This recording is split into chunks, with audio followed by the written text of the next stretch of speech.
அறிவுடையார் மீது நின்ற திருக்கோலத்தில் அருள்பாலிக்கும் முருகப்பெருமான் குறித்து கேள்விப்பட்டிருக்கீங்களா?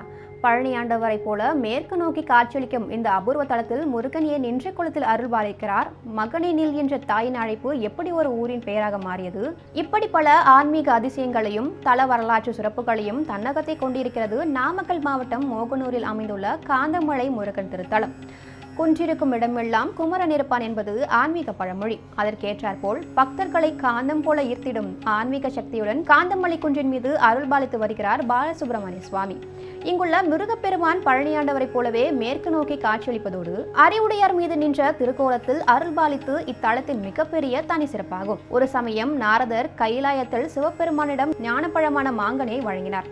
அந்த மாங்கனியை பார்த்த முருகப்பெருமானும் விநாயக பெருமானும் தங்களுக்கே வேண்டும் என விரும்பினார்கள். இதனால் உலகை முதலில் சுற்றி வருபவர்க்கே மாங்கனி வழங்கப்படும் என்று சிவபெருமான் அறிவித்தார்.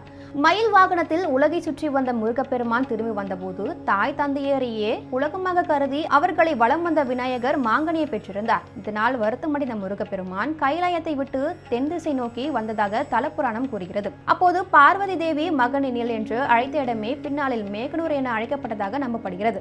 அதனை நினைவு கூறும் வகையிலேயே இத்தலத்தில் முருகப்பெருமானுக்கு ஆலயம் அமைந்துள்ளது. கோவிலை அடைய 39 படிகள் ஏறி செல்ல வேண்டும். இந்த 39 படிகளும் 12 ராசிகளையும் 27 நட்சத்திரங்களையும் குறிக்கும் வகையில் அமைந்துள்ளன என்பது கூடுதல் சிறப்பாகும்.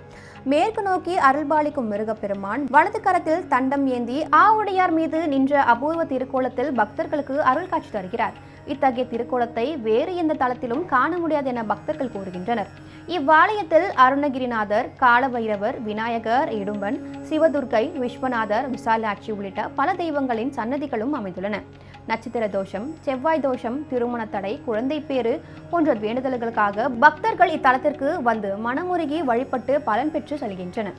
நாமக்கல் மாவட்டம் மோகனூரில் காந்தமலை குன்றின் மீது அமைந்துள்ள இந்த திருத்தலம் ஆன்மீக அமைதியையும் அருளையும் தேடி வரும் பக்தர்களுக்கு என்றும் அருள்மழை பொழிந்து வருகிறது.